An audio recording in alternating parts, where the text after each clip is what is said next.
Governor Ron DeSantis is unleashing Florida Doge on local governments, and it's already shaking things up. This isn't just some headline grab. It's a real watchdog with real power. And it's going after something most politicians are too scared to touch: government waste. Cities are scrambling and politicians are nervous because the old way of doing business is coming to an end. In this video, I'll show you why DeSantis sent warning letters to local governments, how these cities can get fined every single day if they don't do what DeSantis wants, and how this all started with politicians using our money to pay for dudes to get circumcisions in Mozambique. Yeah, you heard that right. You paid for that. Let's jump in. Florida Doge officially launched in February of this year with one executive order from DeSantis. He created it as a state-level watchdog to hunt down waste, expose useless bureaucracy, and keep every tax dollar accountable. But this brilliant idea didn't start in Florida. It all started with Elon Musk's federal Doge team digging through government spending and finding one jaw-dropping disaster after another. One of the worst? They found that the U.S. government sent over $10 million through USAID to Mozambique to pay for dudes to get circumcised. Yeah, $10 million of your tax money for a medical program in another country that has zero to do with you, your family, or anybody you know. Why are we working, paying taxes, and watching our own cities fall apart while that kind of stuff is happening overseas? It's not just insane, it's offensive. That kind of waste is exactly why Doge was created in the first place, because no one was watching the money. And when no one's watching, stuff like this slips through the cracks. So DeSantis said, let's do it here too, and he took action. First, he signed the executive order. Then, just a few days ago, the Florida legislature passed a budget amendment to back it up. That gave Doge real power and gave DeSantis something new in his toolkit: the authority to fine any city or county up to $1,000 if they don't play ball. Here's what DeSantis said about it on X. We now have full authority to Doge local governments. I appreciate the members of the legislature who worked with us to get this done. Buckle up. And if you can't tell, he's not kidding. To make sure local governments got the message, DeSantis sent out 2 rounds of letters. The first one went out in March 2025. It was basically a financial checkup. Each city and county had to report if they'd missed debt payments, had overdue bills, skipped out on taxes or pensions, or racked up 2 years of deficits. They had 45 days to respond, or Doge would assume that they were in violation. Then came the second letter in April. That one demanded all the details: org charts, salaries, budgets, contracts, service metrics, even employee work schedules. Not a suggestion, a requirement. These letters made it crystal clear. Florida Doge is coming. It's armed with data and it's ready to dig in. Now, Doge has one simple mission: clean up government waste. Think of it like a superhero for your tax dollars, sniffing out money that's being spent on stuff that doesn't help anybody. That means shutting down pointless boards, cutting programs that don't do anything, and getting rid of jobs that exist just to exist. They've already targeted about 70 state boards that do nothing, and they're also eyeing around 900 state jobs across universities and agencies that aren't producing any real results. Here's why it matters. Counties like Hillsborough, yeah, the one Tampa's in, have gone totally haywire with spending. Each commissioner allegedly gets to hand out $500,000 to whatever nonprofit they want.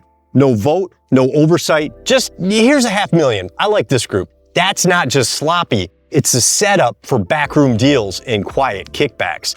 Since 2019, the number of nonprofits on the list jumped by 70, and it gets worse. About 100 of those groups get automatic funding year after year. Some of them have been collecting checks for 3 decades without anybody asking if the programs still work. In just 1 year, Hillsborough gave $14.5 million to 98 nonprofits.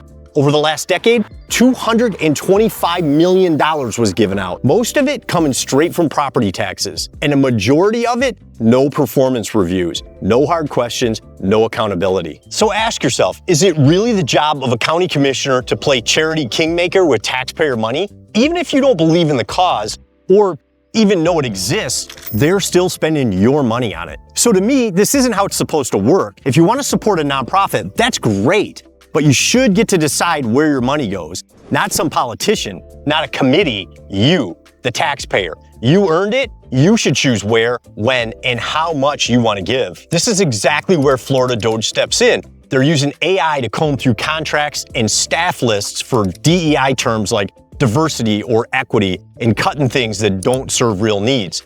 They're breaking open budgets, asking tough questions, and requiring data and answers. Every dollar that doesn't do something useful faces the chopping block.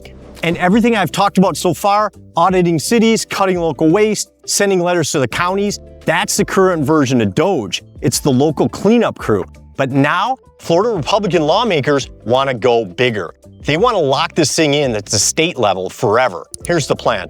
They're pushing a constitutional amendment that would eliminate the lieutenant governor's office and replace it with a brand new elected cabinet role called the Commissioner of Government Efficiency. That person wouldn't be just a ribbon cutter or a backup politician. Their full-time job would be to hunt down waste in state government, not counties, not cities, the entire state operation, from agencies to departments to whoever's hiding shady spending in a dusty corner of Tallahassee. And this isn't some pipe dream. The Florida House already passed the bill back in April, and it's got momentum. If the Senate gives it a 3/5 vote, it'll land on the 2026 general election ballot. Then it's up to us, the voters, and it needs 60% to pass. And if we, the voters, decide that we don't like it in the future, we would have an opportunity to repeal the position, although not until 2044. And let's be real, this should be an easy yes. Politicians have had decades to prove that they can spend responsibly. They failed.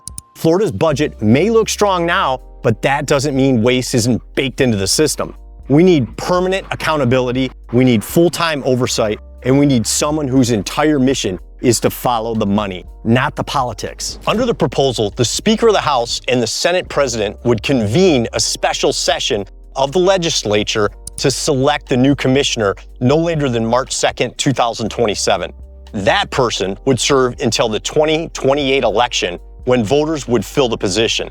The office would go up for re-election in 2030 to make it congruent with the elections held in off years for Florida cabinet officers. This idea flips the script. Instead of giving more power to career politicians, it gives more power to the people through transparency. The state runs on your money. You deserve to know where it's going. And yeah, it's time to make America transparent again. But here's the truth about all this. Not everybody's cheering for Doge. As soon as lawmakers started talking about making it permanent, Democrats on the committee threw a fit, and they're not being subtle about it. Orlando Democrat Anna Escamani called Doge a train wreck. She even said, look at the federal government, at what Elon Musk has done in firing civil servants for no reason beyond a preference to fire them. Okay, let's break that down. First of all, I'm pretty sure Musk wasn't just firing people for fun. And also, he wasn't the one doing the firing, he was just making recommendations. And the reason for it, he was trying to shrink a bloated system. You know, the same system that helped rack up $36 trillion in national debt we can't even begin to pay off. Also, let's talk about federal workers for a second. Under Biden, the government added 138,000 new federal employees in just 4 years. And that's fine if the government actually worked better, but does it? Not at all. And out of the 2.8 million people on the federal payroll, about 1.2 million were already working from home before Trump ever took office. Imagine running a business like that. You'd be bankrupt in a month. So why should the government get to operate that way with your money? Then there's Miami-Dade Democrat Ashley Gant. She called Doge a hot, fired trash can mess and said, we can't be aspiring to be something that's such a mess. I don't know. My life feels a lot better now that I'm not helping pay for dudes get circumcised in Mozambique. But that's just me. Thankfully, not everyone's lost the plot. Republican Rep Randy Maggart said it best. This is the taxpayers' money. We should be responsible for that. And boom, end of story. I don't care what party you're in. If your first reaction to spending cuts is to panic, you're probably part of the problem. And here's what I love best. Most of the time when a government starts slashing programs and talking about efficiency, it's because they're broke. Not Florida. Florida's not in trouble. Florida's actually doing great, and that's what makes Doge different. Right now, Florida has a state budget of about $115 billion.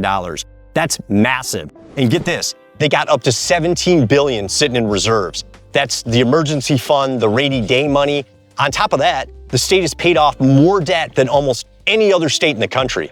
Florida's not drowning in bills, they're actually ahead. So no, Doge isn't a rescue mission, it's a power move. It's DeSantis looking at a strong economy and saying, cool, now let's clean house while we got the chance. That's smart. Most politicians only talk about reform when their backs are against the wall. Florida's doing it from a place of strength. And it's not just about dollars, it's about mindset. Florida's not just cutting for the sake of it. They're doing it because they don't want to waste money just because they can. They want every single dollar working hard. No freeloaders, no fluff, no hidden money pits. That's what makes this moment rare. We're used to governments reacting to disaster. This is the opposite. Florida's acting now so they don't end up like those states that wait too long and have to beg for bailouts. Doge is Florida flexing. It's saying, we're strong, we're ready, and we're going to use that strength to clean up what other states are too scared to touch. And that's exactly the kind of leadership people are craving. Clean books, no drama, just results. And this whole thing just makes sense. If a politician doesn't want you to see how they're spending your money, that's a red flag. Like, huge. Because if the money's being spent right, they should be proud to show it off. And Doge isn't some gimmick, it's about basic accountability. It's asking one simple question: did this money actually help people? If the answer is no, cut it. If someone in office gets mad about that, maybe it's because they've been part of the spending machine for way too long. This isn't their money, it's yours. Every paycheck you get, they take a piece. So yeah, you deserve to know where it's going.